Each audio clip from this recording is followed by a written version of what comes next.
Miren, nos afectan más a nosotras que a ellos, pero además hablamos de una proporción de 8-1. Hoy vamos a hablar de las varices y tenemos con nosotros al doctor Antonio Pérez Piqueras. Muy bienvenido. Muchas gracias. Gracias por estar con nosotros y Gracias. resolver las dudas de los madrileños. Eres angiólogo y cirujano vascular del Hospital La Milagrosa. Lo he dicho bien, ¿verdad? Correcto, perfectamente. Antes de nada, y dar paso a nuestros espectadores, yo les animo como siempre, 616-0808-63.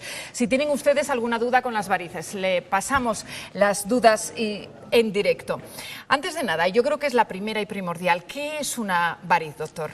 Pues una variz es una vena dilatada que como consecuencia de su aumento de diámetro no es capaz de realizar su función correctamente. No sé si nos van a enseñar aquí la variz.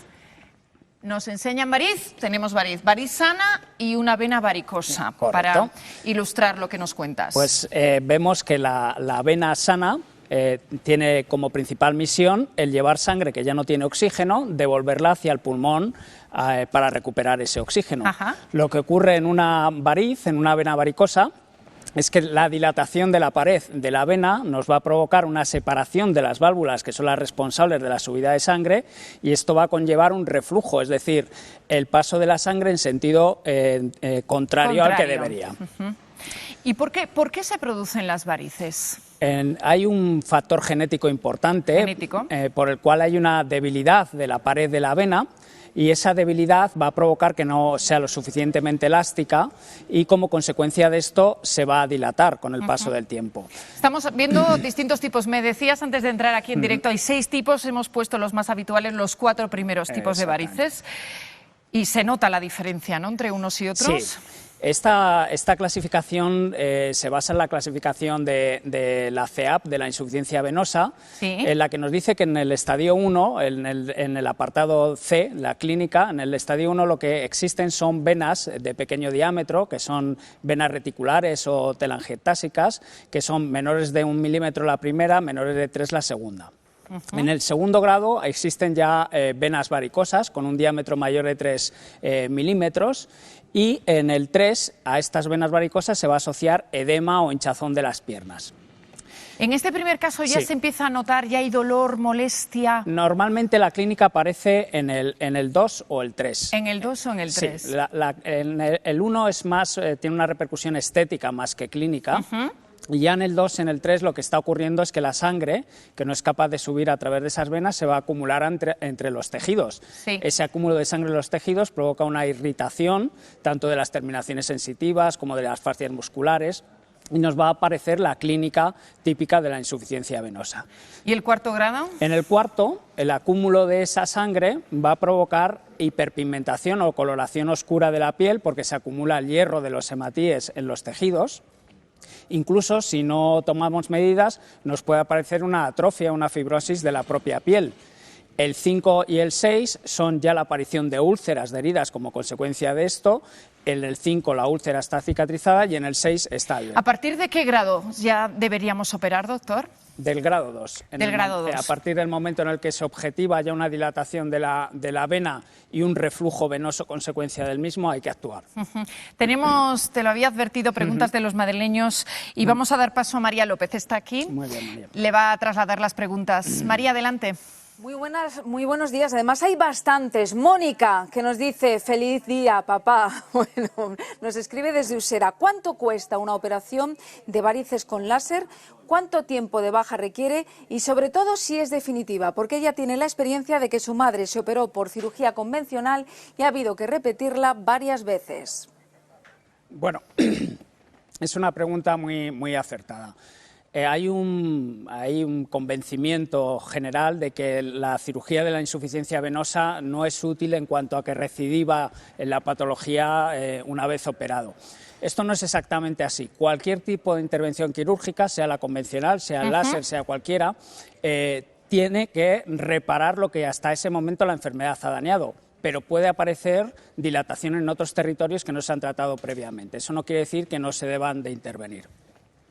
Los tipos de intervención pueden ser diferentes. Básicamente tenemos 3 métodos de tratar las varices. La cirugía convencional, la safenectomía o la técnica Chiva, por ejemplo. La introducción de medios físicos o térmicos para acabar con la con las venas dilatadas, dentro de las cuales está el láser al que se refería la telespectadora o la radiofrecuencia, y los métodos químicos, como son la espuma y los pegamentos. El láser lo que hace es quemar por dentro, coagular por dentro la vena, y si se hace correctamente no tiene por qué recidivar lo que se ha tratado. Hay que hacerlo correctamente. Hay que hacerlo bien, claro, acudir a una clínica especializada.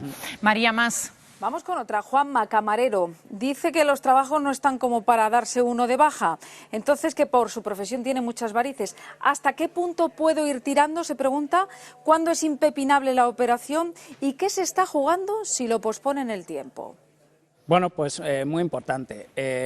Si pasa tiempo y la vena dilatada no ha sido tratada, si el punto de fuga no se ha cerrado, puede tener dos complicaciones que pueden ser importantes para él. La primera, sobre una vena dilatada que veríamos antes, se puede producir un estancamiento venoso, la formación de un coágulo, un trombo que puede migrar al pulmón. Y eso ya hablamos de palabras mayores, Hablamos ¿no? de una patología que puede ser potencialmente muy grave para el paciente. Y además, si lo dejamos pasar en el tiempo, la aparición de úlceras. Si por su situación laboral o personal no puede intervenirse, puede hacer algo que le puede frenar o por lo menos prevenir esas complicaciones y frenar la evolución. ¿Y qué es, doctor? Lo más importante es la utilización de medias de compresión.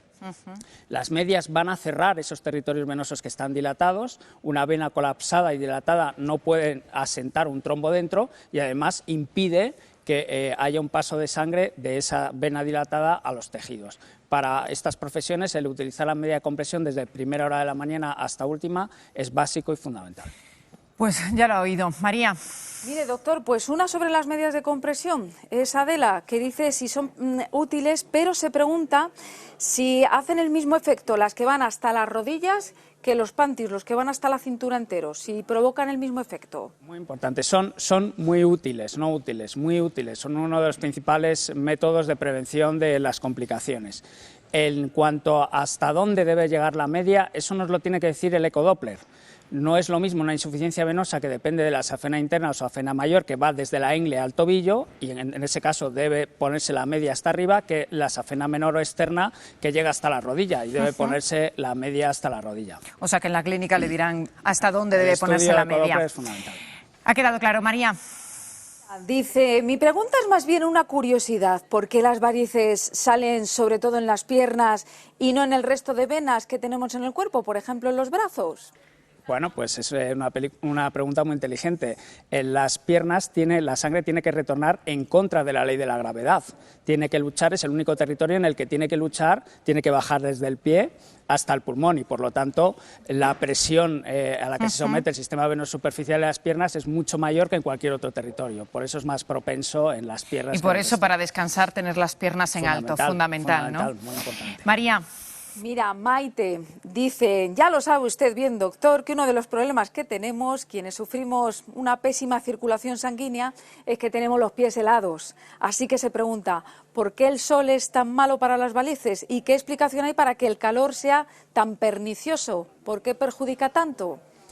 En la insuficiencia venosa y en concreto en las varices, el problema, como hemos comentado antes, es que la vena se dilata. Al dilatarse la válvula no hace su trabajo. El calor es vasodilatador. Cualquier fuente de calor directa sobre un territorio venoso superficial va a dilatar la vena y esa dilatación no es buena para mejorar el retorno venoso. Decíamos antes que una compañera me preguntaba por el suelo radiante que le han dicho a su madre. ¿Eso es horrible para...? Me decías, pues no tanto. No, porque tiene que ser una fuente de calor directa, constante, mantenida, y el suelo radiante, si está regulado a una temperatura normal, no tiene normal, a no ser que le queme el pie, que claro, entonces, entonces hablaríamos de otra cosa. Sí. María, una última, por favor. Venga, una última. Vamos con Sonia, de Ciudad Lineal, que dice que sí es cierto que los anticonceptivos favorecen la aparición de varices. ¿Es cierto, doctor?